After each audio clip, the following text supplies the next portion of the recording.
히브리서 2장 1절 한 절 같이 합독하겠습니다. 그러므로 우리는 들은 것에 더욱 유념함으로 우리가 흘러 떠내려가지 않도록 함이 마땅하니라. 아멘. 우리는 그 주변 환경 영향을 참 많이 받죠. 특별히 지식이라든지 기술이라든지 심지어 성격도 그렇고 모든 면에서 환경의 영향을 받습니다. 그래서 잘 알고 있는 맹모 삼천지교 이런 말이 있고 서당계 3년이면 풍어를 읊는다 이런 말이 있죠.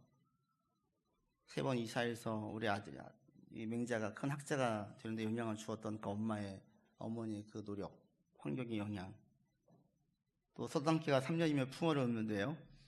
이 비유적인 말이죠. 어떤 지식이나 경험이 전혀 없어도 그 분야의 어떤 부분에 오래 있다 보면 어느 정도 지식과 경험을 갖게 된다는 말이에요.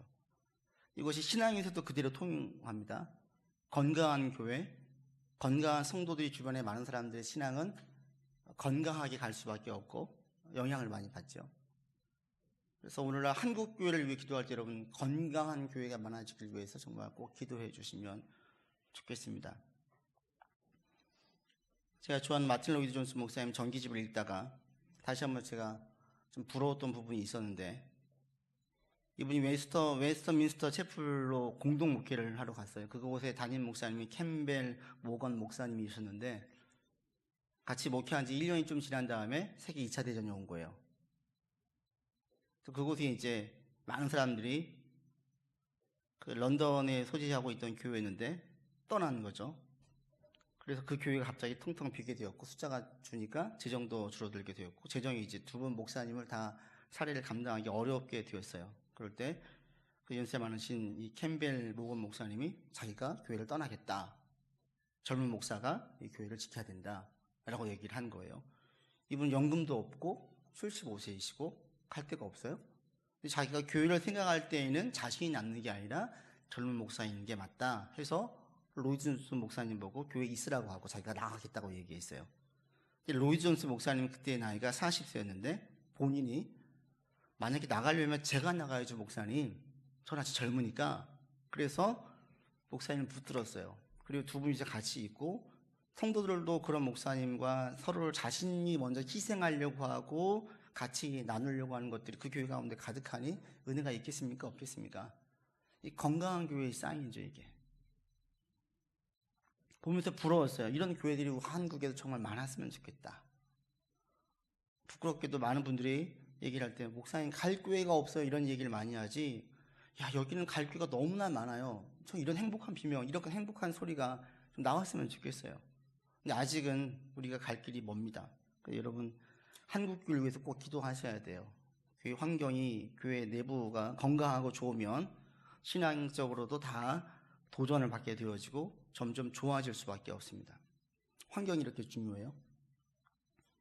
근데 신앙에 있어서 교회 밖의 환경은 우리 신앙생활에 얼마나 영향을 줄까요? 교회 밖의 환경. 건강한 교회에 있으면 신앙에 영향을 받아요. 또 기술이나 교육이나 또 지식이나 많은 부분에 있어서 환경에 영향을 받아요. 그럼 신앙은 어떨까요? 신앙도 교회 밖에 있는 모든 환경들에 큰 영향을 받을까요? 저는 그렇게 생각을 했어요. 그래서 기도할 때마다 우리 교회 식구들, 안정적이지 않은 식구들 삶의 안정을 빨리 찾아오게 해주십시오. 마음은 있지만 상황이 안 되어서 같이 열심히 하지 못하는 지체들을 볼 때 안타까웠고 그들을 놓고 지금도 기도하고 있어요.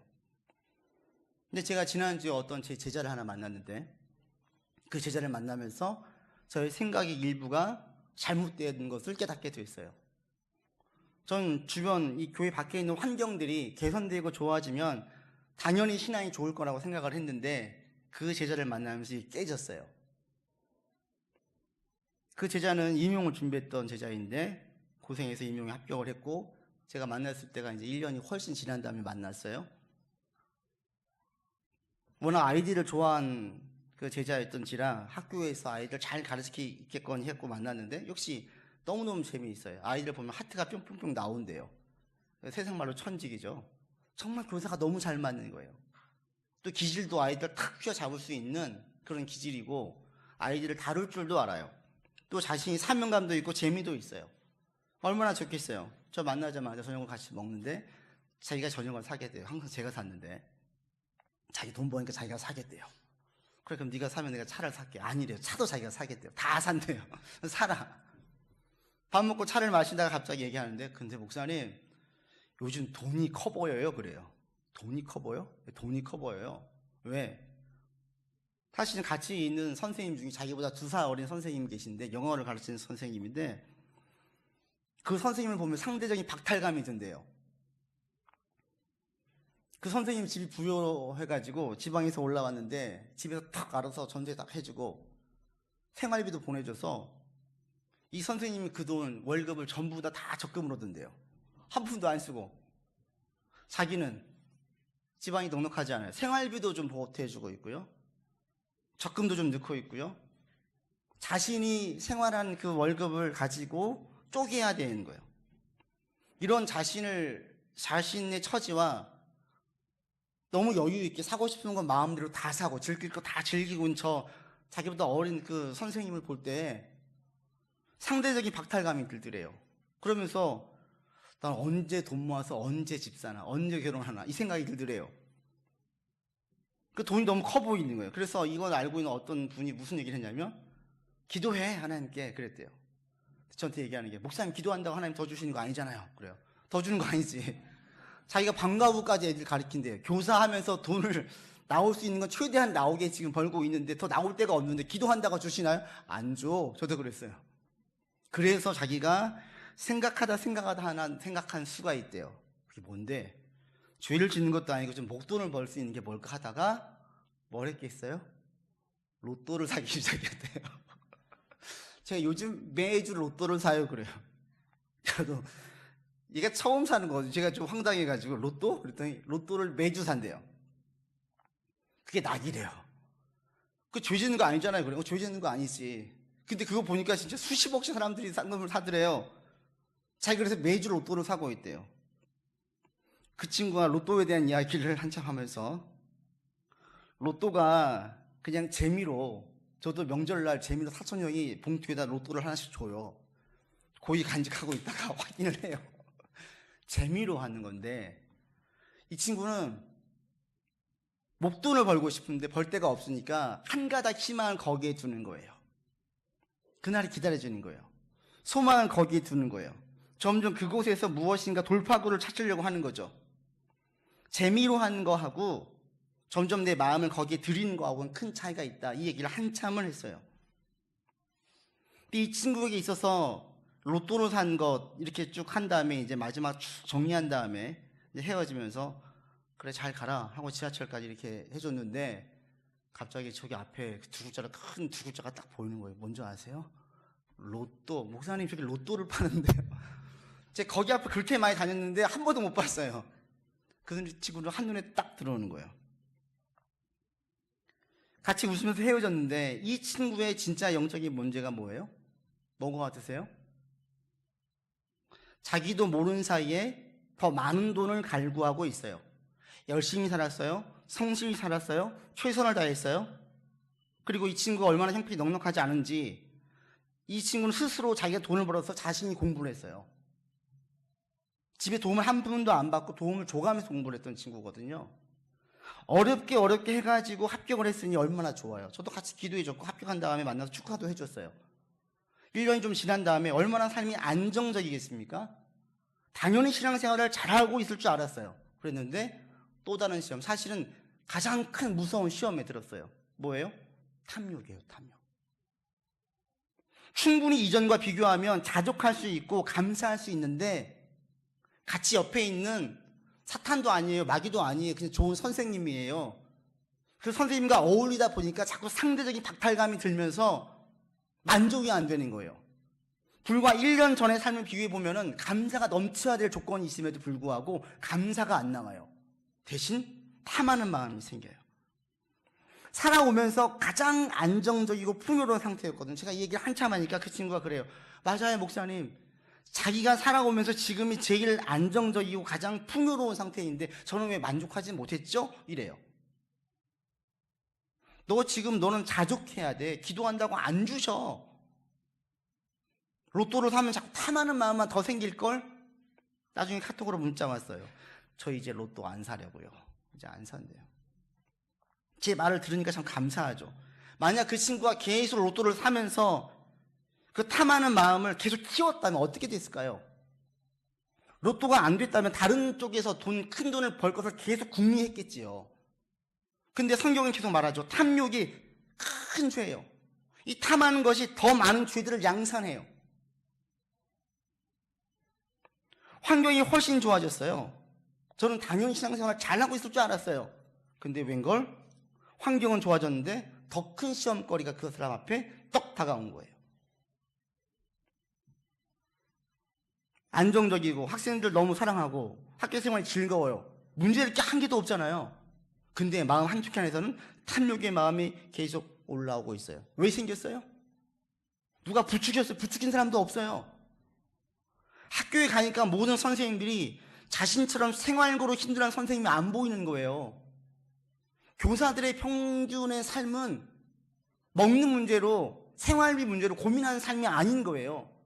대다수의 그런 사람들 삶에서 같이 어울리다 보니까 자기 삶에 만족이 안 되는 거예요. 삶은 더 윤택해졌는데 이전보다 더 큰 상대적인 박탈감이 자기 안에 있어요. 전혀 마음이 풍요롭지 않아요. 그러면서 로또를 주기적으로 사는 거죠. 더 많은 돈을 갈망하는 거죠. 좋은 환경에 들어갔더니 더 큰 시험에 들었어요. 제가 그 친구 보면서 느끼는 게 우리 성도들이 환경이 개선된다고 해서 정말 신앙이 다 좋아지는 건 아닌다. 이걸 제가 놓쳤다는 생각이 들었어요. 환경이 개선되어지면, 안정되어지면 봉사는 더 할 수 있어요. 주일 예배를 한 번도 안 빠질 수 있어요. 환경이 어려워지면 주일 예배를 빠질 수도 있어요. 봉사를 못할 수도 있어요. 그런데 봉사를 못한다고 주일 예배를 좀 빠진다고 신앙이 안 좋아집니까? 아니요. 반대인 경우가 더 많더라고요. 힘들고 어려우면 더 하나님 의지해요. 더 찾아요. 반대로 안정적이 되어지면 더 기도가 안 나와요. 그냥 흘러가요. 신앙적인 면에서는 환경이 좋아진다고 해서 신앙이 좋아지는 게 아니더라고요. 오히려 환경이 개선되어지면 신앙이 나빠지고 시험 드는 경우들이 더 많아져요. 그 이유가 왜 그러냐면 오늘 1절에 그 이유를 잘 설명하고 있습니다. 여러분 1절 한번 보십시오. 1절 같이 다시 읽어보죠. 그러면 우리는 들은 것에 더욱 유념함으로 우리가 흘려 떠내려가지 않도록 함이 마땅하다. 신앙에서 주의를 기울여야 되는 필요성을 이야기해요. 그러면서 얘기하는 게 흘러 떠내려가지 않도록 유념을 해야 된다는 거예요. 어떤 비유를 들고 있냐면 1절에 지금 우리 신앙인들의 그 삶을, 이 세상과 성도의 삶을 바다와 배로 비유를 들고 있어요.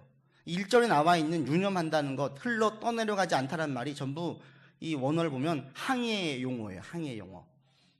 흘러 떠내려간다는 이 단어가 경로를 이탈한 배나 정박 중에 이 계류장치를 벗어나서 막 떠내려가는 배를 말해요. 흘러 떠내려간다. 이게 항해의 용어예요. 그 다음에 유념하라는 이 말도 항해를 벗어나지 않도록 배가 타륜을 바르게 유지하거나 해류에 쓸려가지 않도록 닷을 굳게 고정시켜져 있는 이걸 말해요.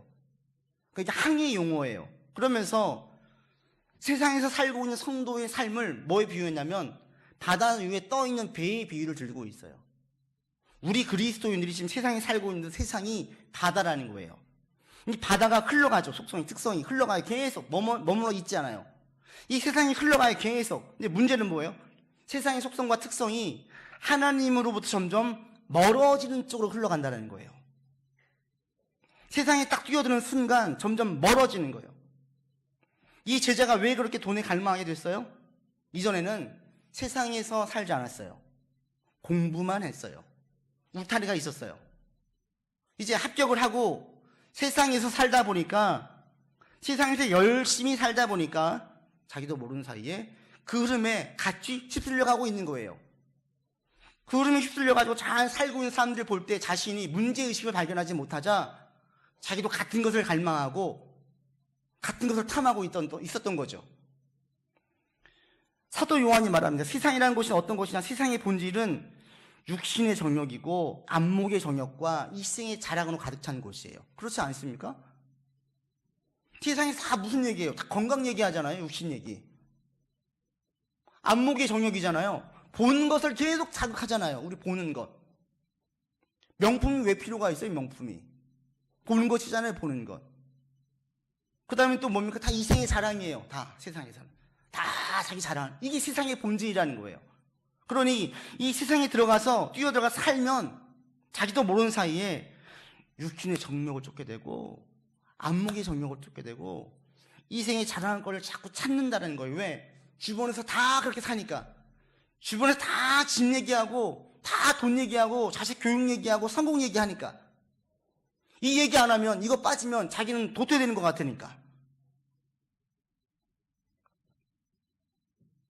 세상에 살면 살수록 하나님 필요 없는 것 같아요. 그렇죠? 세상에 들어가 보세요. 물질 문명이 발달하는 곳에 가보십시오. 하나님 존재가 필요 없어요. 영적인 것을 어떻게든 가려요. 안 보이게 해요. 이 친구가 세상에 뛰어들었는데 그것을 인지하지 못한 거예요. 주변 선생님들은 아무도 나쁘지 않아요. 그러나 이분들이 육신의 정욕을 쫓고 있고 안목의 정욕을 쫓고 있고 이생의 자랑을 쫓아가고 있다는 사실을 인지하지 못하니까 그렇게 하고 있지 않았던 자신이 이상한 사람이 되면서 같이 추구하고 있어요. 그러면서 마음 한편에 탐하는 마음이 생겼어요. 우리는 결국 세상에 뛰어들어야 돼요. 성인이 되어지면 밥벌이 해야죠. 그럼 세상에서 살아야 되는 거예요. 근데 여러분, 우리가 뛰어든 그 세상이라는 곳이 가만히 있어도 그냥 가는 그 순간부터 하나님으로부터 자꾸 멀어지게 만든다는 사실을 여러분이 꼭 아셔야 돼요. 우리가 뛰어들어서 돈 벌고 있는 세상이 어떤 곳이냐? 하나님을 부인하고 하나님이 없다고 말하고 죄를 더 짙게 만들고 이런 곳으로 자꾸 흘러간다는 거예요. 그래서 신앙이 엄밀히 말하면 신앙은 정체기가 없더라고요. 정체기가 없어요. 신앙은 성장하든지 퇴보하든지 둘 중에 하나예요. 세상에 살면 전 가만히 있을 수가 없어. 그냥 떠내려 가는 거죠. 멀어지는 거예요. 그래서 세상에서 막 열심히 살고 하나님 등한시하면 어느 순간부터 교회 생활이 시시해져요. 말씀이 전혀 안 들어와요. 마음이 냉랭해져 있어요. 자기도 모르는 사이에 열심히는 살았는데 하나님 의지하지 않고 살자 이렇게 된 것입니다. 여러분이 살고 있는 세상이 어떤 곳인지를 우리가 분명히 알고 여러분 가실 수 있길 바랍니다. 가만히 있어도 떠내려가는 곳이에요. 그러니까 거슬러 올라가고 떠내려가지 않도록 우리가 계속 노력을 해야 되는 곳이 세상이라는 겁니다. 그럴 때 지금 저는 볼 때 여러분 있는 자리에서 하나님을 온 힘을 다해서 따를 수 있기를 바랍니다. 개선되는 거 필요해요. 여러분 지금 삶이 너무 힘들고 어려우세요? 개선시켜달라고 기도하세요. 그러나 생활이 개선되어지면 더 하나님 잘 믿을 수 있을 것 같다라는 생각은 하지 마세요. 생활이 개선되어진다고 하나님을 더 잘 믿는 것은 아닙니다. 지금 잘 믿지 못하면 개선되어져도 잘 믿지 못해요. 지금 생활이 너무 잘 좋아요? 그 어느 때보다 평탄해요? 감사하세요. 그러나 내가 안주하지 않도록 깨어있도록 여러분 스스로 자꾸 돌아보시길 바랍니다. 그렇지 않으면 나도 모르는 사이에 자꾸 흘러내려가요. 그래서 예배가 우리 삶의 첫 번째 중심이 되어야 되고요. 떠내려가지 않도록 여러분 스스로가 자꾸 붙들고 있어야 됩니다. 우리가 어떻게 하면 떠내려가지 않을까요? 오늘 본문 1절에서 얘기하고 있어요. 유념하라는 거예요. 유념이라는 게 두 가지 의미가 있어요. 하나는 유념이라는 주의를 기울이는데 어떤 주의냐면 항로를 계속 유지하는 거예요. 항해할 때. 또 한 가지는 항해하지 않고 멈춰 있을 때에는 닷을 내리는 거예요. 이 두 가지 의미가 같이 있어요. 이게 우리 신앙에 그대로 적용되어집니다. 우리가 세상에서 열심히 살 때에 우리가 어떻게 떠내려가지 않을 수 있을까? 이 두 가지예요. 첫 번째는 항해가 할 때 계속 그 항해가 바른 방향으로 갈 수 있도록 배에 키인 타류를 바르게 유지해야 돼요. 방향을 잘 잡아야 돼요. 이 방향이 우리 가운데 뭐겠어요? 말씀이에요. 그래서 우리는 순간순간 일을 하면서 말씀으로 내 삶을 자꾸 돌이켜봐야 돼요. 앞서 말씀드린 그 제자는 뭘 빼먹었어요? 말씀으로 자기를 점검하는 걸 빼먹었어요. 말씀으로 자기를 살피지 못해요. 세상에 휩쓸려가는 특징은 뭐냐면 말씀을 자기 삶을 자꾸 돌이켜보지 못한다는 특징이 있어요. 남에게 하는 얘기지 자기한테 하는 얘기로 안 들려요. 그러니까 자기 죄가 안 보이는 거예요. 이 제자가 지금 자기 가운데 성경에서 분명히 이것이 탐욕이다, 우리가 힘쓸 것은 자족이 경건에 유익하기 때문에 자족이다라고 분명히 이야기하는데 이것을 자기의 삶에 적용을 못 시키는 거예요. 그리고 탐하는 마음을 계속 키우는 거예요. 그러다 보니까 신앙은 있으니까 죄는 안 짓고 싶고 하는 돌파구 유일한 그 해결책이 로또였던 거죠. 여러분들이 생활하시면서 자꾸 자신을 돌아보고 자기 마음을 살필 수 있기를 바랍니다. 어느 순간에 우리 마음이 어두워집니까? 주변 동료와 선후배들과 함께 이야기할 때, 차를 마실 때, 밥을 먹을 때, 또 내게 주어진 일을 감당할 때, 그럴 때 얼마든지 마음이 어두워질 수 있어요. 어떤 옷을 입었는지, 어떤 취미가 있는지, 어떤 습관이 있는지, 아이는 어떻게 키우고 있는지 이런 얘기를 하면서 우리 마음이 어두워질 수가 있어요. 또 무엇인가에 집중할 때, 무엇인가에 집착할 때 우리 마음에 뿌연 먼지가 낍니다. 못 봐요, 자기 마음의 상태를.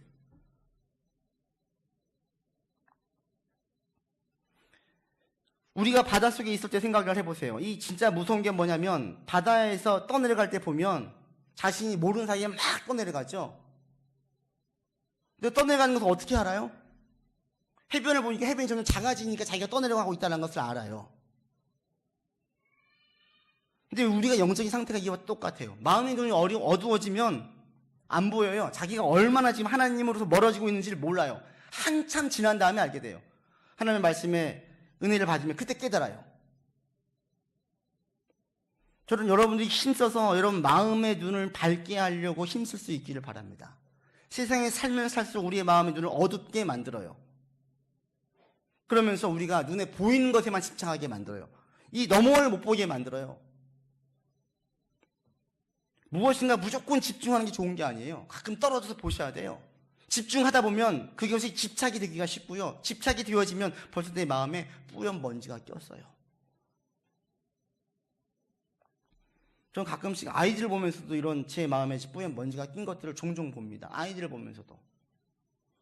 얼마 전에도 그 기사를 보면서 어떤 아이의, 여러분 동화작가 전이수라고 들어보셨어요? 11살 된 아이. 벌써 책을 한 3-4권 썼어요. 이 아이가 얼마 전에 TV에 나왔는데 거기에서 이제 방송 중에 이 아이의 동생이 특수학교를 다녀요. 특수학교를 다니는 동생을 마중나고 와서 이제 그림을 막 그리는 거예요. 나중에 제작진이 뭘 그렸나 하고 보니까 제목이 엄마의 마음이라는 제목인데 이게 왜 그렇게 그렸느냐? 그러니까 자기 동생 유정이가 특수학교를 다니는데 그날 받아주는데 어떤 엄마가 형을 들어가라고 이렇게 하고 한참을 뒤에서 서서 바라보고 있더래요. 근데 그 형은 시각장애인이어서 지팡이로 바닥을 톡톡 치면서 길을 가더래요. 근데 그걸 딱 보는 순간 이 아이 눈에 뭐가 보이냐면 학교가 아니라 그 형 혼자서 걸어가야 되는 인생길로 보이더래요. 인생길로. 그러면서 그걸 뒤에서 가만히 보고 있는 그 엄마의 마음이 이 아이에게 전달되는 거예요. 그래서 집에 와가지고 그림을 그렸는데 그게 엄마의 마음이에요. 제가 여러분 예배 끝나고 단톡으로 그 그림 보내드릴 테니까 한번 보세요. 너무 이쁘게, 너무 잘 그렸어요. 이게 한눈에 탁 들어오게. 정말 이게 엄마의 마음. 인생길, 인생이 어떤 길인지, 그러면서 엄마가 보고 있는 그것을 그대로 그려놨는데, 보통은 그냥 그렇게 볼 때, 아이고, 어째 하고 말죠. 근데 깨끗한 아이의 마음 가운데에서는 거기서 엄마의 마음이 헤아려지는 거예요. 혼자 가라고 하고는 돌아서지 못하고 계속 보고 있는 그 엄마의 마음. 그 형이 학교로 들어가는데 그것이 학교길로 안 보이고 인생길로 보이는 거예요. 그러면서 그 마음이 어디까지 왔냐면 자기 엄마에 대한 감사의 마음이 커지는 거예요. 대다수의 어른들을 볼 때에는 이런 걸 못 봐요. 열심히 사는데 나이가 들면 육신의 눈이 침침해지는데 마음의 눈도 침침해져요. 그냥 즉각적으로 보이는 것에만 반응을 하는 거예요. 보이는 것에만. 내가 느껴지는 것, 내가 보여지는 것, 내게 들려지는 것, 이대로 반응을 해요. 그 너머를 못 봐요. 다 마음의 눈이 가려워져서 그렇습니다. 여러분 자꾸 순간순간 자신을 점검하시고 그러면서 여러분의 마음의 눈을 밝게 할 수 있기를 바랍니다. 세상에서 열심히 사는 것 자체가 꼭 좋은 게 아니에요. 열심히 살면서 자신을 점검하고 돌아봐야 돼요. 안 그러면 어느 순간 떠내려가 있어요. C.S. 루이스가 순전한 기독교에서 이렇게 얘기를 했습니다. 우리는 믿는 바를 끊임없이 상기할 필요가 있습니다. 믿는 것을 계속 상기해야 된대요. 그러면서 하는 얘기가 계속 믿음을 북돋워줘야 되는데, 믿음을 잃어버린 100명을 조사해 보십시오. 만약 100명을 조사한다면 그 중에 정직한 논쟁을 통해서 신앙을, 믿음을 버린 사람이 몇 명이나 될 것 같습니까? 거의 없다라는 거죠. 대다수는 자기가 믿는 믿음을 진지하게 고민하는 게 아니라 그냥 자기도 모르는 사이에 세상 물결에 흘려서 그냥 대부분은 그저 흘려 떠내려간 것이라고 이야기해요. 정확한 지적이에요. 그냥 살다 보니까 자기도 모르는 사이에 흘려 떠내려가요. 그 다음에는 떠내려가 한참 지난 다음에 나도 저랬는데, 그런데 돌아가고 싶진 않아요. 돌아가려면 배를 저어서 수고를 해야 되는데 수고하고 싶지 않은 거예요. 그냥 주일날 한 번, 두 번 빠지던 예배를 계속 빠지면서 늦지막히 일어나서 편안하게 소파에 앉아 TV를 켜고 좀 쉬고 여유있게 커피 한 잔 마시면서 그렇게 시간을 보냈더니 이게 너무 좋아요. 평일날 그렇게 고생했는데 뭐하러 주일까지 가가지고 내가 내 마음을 여미고 깨어 있어야 되는지. 멀어지고 나면 가고 싶어도 잘 안 가져요. 지금 여러분 신앙을 한번 자꾸 돌아볼 수 있길 바랍니다. 점검해 보세요. 오늘 기도 병원 형제가 얘기 잘했어요. 이게 기본이에요, 기본. 말씀, 기도 매일매일 하지 않는 게 비정상이고 하는 게 정상이라고 생각을 하세요. 너무나 하지 않는 사람들이 많으니까 이것이 정상으로 보이지만 이게 비정상이에요. 신앙인이라고 하면서 어떻게 말씀이 삶의 중심이 안 될 수가 있습니까? 신앙인이 아닌 거죠. 하나님은 저기 뒷방으로 몰아낸 거죠. 여러분 지금 내 신앙이 잘 가고 있는지, 계속 성장하고 있는지. 성장 아니면 퇴보예요. 정체 없어요. 내 신앙은 지금 성장이 가고 있는지. 성장이라는 게 교회 봉사 많이 하라는 게 아니에요. 하나님에 대한 사모함, 하나님에 대한 의지, 말씀을 귀히 여기는 것, 말씀대로 사는 것, 하나님께 성경에서 가치 있게 여기시는 것을 나도 동일하게 가치 있게 여기는 것, 이게 신앙이 좋아지는 거예요. 전 여러분의 신앙이 자꾸 성장할 수 있길 바랍니다. 여러분 그러려면 자기 자신을 자꾸 점검해 보세요. 내 자신을. 꼭 그런 시간들을 가지실 수 있기를 바라고, 그러면서 내가 지금 세상 가치에 동화되어서 쩔쩔매고 있는 것은 아닌지, 탐하고 있는 것은 아닌지, 어느 순간 나도 모르는 사이에 잔뜩 교만에 차져 있는 것은 아닌지, 내가 다른 사람을 정죄하고 판단하고 있는 것은 아닌지, 언제부터 내가 우울해지고 절망에 빠져 있는 것은 아닌지. 신앙인이라면 이럴 수가 없는데 이런 게 내게 있다면 뭔가 문제가 있는 거거든요. 그래서 그 문제를 원인을 찾아가지고 이겨내야지요. 거기에 휩쓸려 가지 마시고.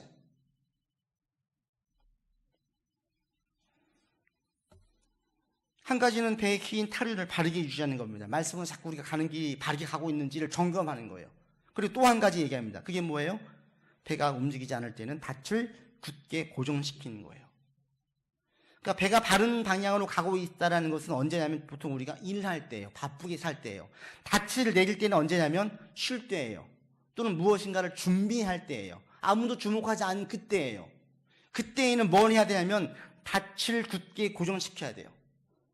기도 응답이 안 되고 삶이 지금 어렵고 무엇인가를 준비해야 되고 자이든 타이든 내가 지금 쉬어야만 된다면 그 시기는 어떤 시기냐면 닻을 굳게 고정해야 되는 시기예요. 이 닻이 뭐냐? 여러분 히브리서 6장에 한번 보시죠. 히브리서 저자가 이야기하고 있습니다. 6장 19절.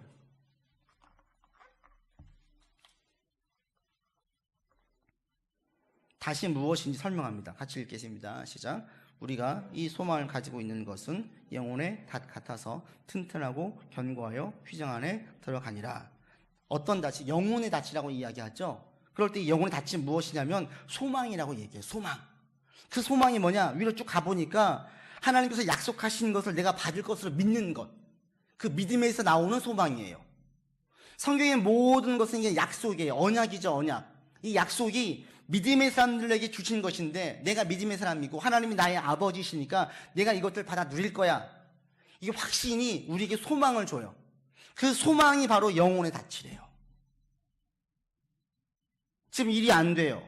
쉬고 있어요. 뭔가 준비하고 있어요. 안 풀려져 있어요. 그때 우리가 할 게 뭐예요? 닻을 단단히 내리는 거예요. 하나님은 내 아버지셔.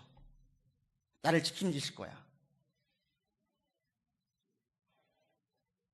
내 상황과 내 여건에 상관이 없이 하나님은 지금 내 삶에 반드시 하나님의 나라가 임하게 하실 거야. 열매를 맺게 하실 거야. 내 삶을 책임지실 거야. 이것을 계속 되뇌이면서 확신하시는 거예요. 그래서 여기서 정말 중요한 본질적인 문제가 내가 하나님의 자녀가 맞나 이거예요. 이거 먼저 여기서 묻고 가야 돼요. 여러분이 예수를 주로 고백한다면 하나님은 그때부터 나를 자녀로 삼으셨죠. 하나님은 나의 아버지가 되세요. 그리고 우리의 삶을 분명히 책임지세요. 선한 길로, 좋은 길로 인도해 주세요. 그리고 우리 가운데 하나님의 나라가 임하게 해 주세요. 그리고 반드시 내게 결실을 맺게 해주실 것이다. 이 소망을 놓지 않는 것이 영혼의 닻을 단단히 내리는 겁니다. 지금 여러분 삶이 어려우세요? 힘드세요? 상황이 자꾸 꼬여요? 계획대로 안 돼요? 어떤 마음 들어요? 절망스럽죠. 하나님 날 사랑하시나? 내 기도가 응답은 되나? 자꾸 불안이 들죠. 그럴 때 영혼의 닻을 단단히 내리셔야 돼요. 하나님은 내 아버지야. 내 기도는 반드시 상달될 거야. 땅이 떨어지지 않게 하실 거야. 그때가 언제일지 모르겠지만 나도 기업을 받을 거야. 하나님의 나라가 내 가운데 삶에 임하게 하실 거야. 언젠간 눈물이 없고 평안이 없고 천국 가기 전에 이 땅에서 그런 것들을 맛보면서 살게 해주실 거야. 이 소망을 가지고 오늘을 견디는 거, 이게 믿음이에요. 이게 영혼의 닻을 단단히 내리는 겁니다. 그래서 우리 그리스도인들에게는 하나님 안에 가면 갈수록 상황과 상관이 없이 소망, 살아있는 소망이 계속 있어요. 감옥에 가 있든지 부도가 났든지 시험에 떨어졌든지 아무도 주목하지 않든지 상관이 없이 소망이 계속 있어요. 이게 믿음이에요. 대단한 능력이죠. 여러분 이런 소망이 가득하길 바랍니다. 매주. 그리고 세상은 계속 우리 소망을 꺼요. 이 소망의 불을 자꾸 끌려고 바람을 불어요. 그래서 여러분 하나님을 통해서, 예배를 통해서, 하나님 보호를 통해서 이 소망의 불을 계속 키워가셔야 돼요. 세상이 끌 수 없습니다. 여러분 바쁘세요? 정신 없으세요? 그래서 내 자신을 점검할 시간이 없으세요? 그럼 어느 순간 여러분도 모르는 사이에 마음이 어두워지고 있어요. 점점 하나님으로부터 멀어지고 있습니다. 왜? 세상에서 계속 그런 때들이, 이 먼지들과 더러운 때들이 계속 우리 삶에 붙여지기 때문에 내가 지금 잘 가고 있는지, 내 마음은 여전히 하나님을 의지하고 하나님을 향하여 있는지를 자꾸 점검하셔야 돼요. 기도할 때 밍밍하고 하나님 왠지 제 3자처럼 느껴진다면 지금 내가 뭔가 문제가 있구나 아셔야 돼요. 말씀 뵙습니다. 여러분 삶을 자꾸 살필 수 있기를 바랍니다. 말씀으로 여러분 삶을 살피고 마음의 눈을 밝게 하고 여러분을 점검할 수 있기를 바랍니다. 여러분 하나만 더 그 민수기 15장 한번 찾아보십시오. 민수기 15장에 이런 말씀이 있어요. 15장 39절 한번 보십시다. 하나님께서 모세에게 이스라엘 백성들의 옷에 술을 달게 해요. 술이라는 게 뭐냐면 겉옷에 그 푸른색 실하고 일반 신지를 실로 묶은 것을 옷 가장자리 끈에 달게 했었어요. 이 술을 왜 달게 했냐 그러니까 이런 목적이 있다라고 말씀을 하십니다. 39절, 40절 같이 읽어보죠. 민수기 15장 39절, 40절입니다. 이 술은 너희가 보고 여호와의 모든 계명을 기억하여 준행하고 너희를 방종하게 하는 자신의 마음과 눈의 욕심을 따라 음행하지 않게 하기 위함이라. 그리하여 너희가 내 모든 계명을 기억하고 행하면 너희의 하나님 앞에 거룩하리라. 겉옷에 술을 달래요. 보이는 거예요. 겉옷이라는 것은 나갈 때 입는 옷이죠. 일하러 나갈 때 술을 달아서 다 보게 해라. 이게 무엇을 상징하냐? 마음이 방종하지 않게 하는 것, 눈의 욕심을 쫓지 않게 하는 것, 그러기 위해서 이 술을 달래요. 그 술을 볼 때마다 여호와의 계명을 생각해서 마음이 방종하지 않게, 육신의 눈이 욕심을 쫓지 않게 깨어있게 하라는 거예요. 여러분도 오늘 나가실 때 여러분 겉옷에다 술을 좀 다세요. 보이지 않는 영적인 술을 다세요. 그래서 오늘부터 이제 여러분 삶을 자꾸 점검할 수 있기를 바라고요. 마음을 살피기를 바라고요. 내 지금 눈이 정욕으로 가득 차 있는 것은 아닌지, 육신의 안목으로 가득 차 있는 것은 아닌지 살펴보시고, 세상에 휩쓸려가는 것이 아니라 계속 거슬러 올라가서 열매를 맺고 결실을 맺고 또 그리스도의 향기가 나는 여러분 되기를 바라고, 하나님의 나라와 하나님의 역사가 여러분 삶에 가득하기를 주 이름으로 권면드립니다. 아멘. 기도합시다. 아버지 하나님, 우리가 이 땅을 떠나가는 그때까지 우리 이 세상에서 살아야 합니다. 그런데 우리가 사는 세상은 하나님으로부터 자꾸 멀어지게 만드는 세상입니다.